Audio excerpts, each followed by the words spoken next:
আসসালামু আলাইকুম গাইস। আজকে দুপুরের জন্য আমি একদম দেশীয় খাবার রান্না করতেছি। তো আশা করি আপনাদের কাছে ভালো লাগবে। তো চলুন তাহলে দেখি কি কি রান্না করা যায়।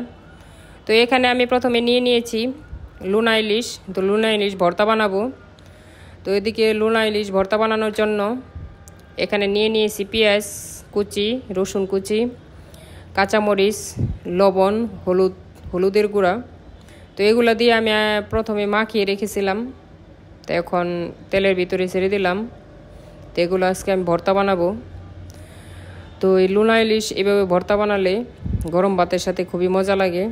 তো যারা যারা লুনা ইলিশ পছন্দ করেন এরকম করে খেয়ে দেখবেন, অবশ্যই ভালো লাগবে।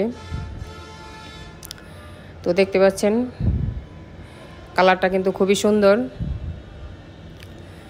তো আমি ইলিশের টুকরাগুলো কিন্তু আমি একদম গলিয়ে ফেলবো, যাতে প্রপারলি সব কিছুর ভিতরে ঢুকে, আস্ত রাখবো না। এই তো এখন আমি নেড়ে চেড়ে দিচ্ছি উল্টে পাল্টে সেদ্ধ হওয়ার জন্য। তো সেদ্ধ হওয়ার জন্য আমি একটু ঢেকেও দিয়েছিলাম। তো এখন আমি মাছগুলো গালিয়ে নিচ্ছি। তো এরকম করে ভর্তা বানালে আস্তর চাইতে আমার কাছে খুবই বেশি ভালো লাগে। তো লুনা ইলিশ কার কার পছন্দ অবশ্যই কমেন্টের মাধ্যমে জানাবেন।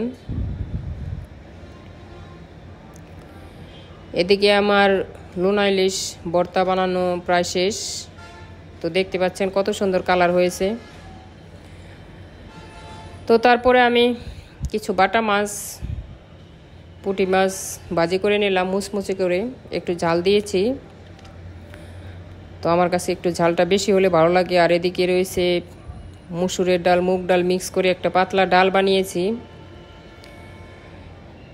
খেতে কিন্তু খুবই সুস্বাদু হয়েছিল। তো আজকের ভিডিওটা আপনাদের কাছে কেমন লাগলো অবশ্যই কমেন্টের মাধ্যমে জানাবেন। আর ভিডিওটি ভালো লাগলে লাইক, শেয়ার এবং সাবস্ক্রাইব করে পাশেই থাকবেন। আজকের মতো বিদায় নিচ্ছি। আল্লাহ হাফেজ।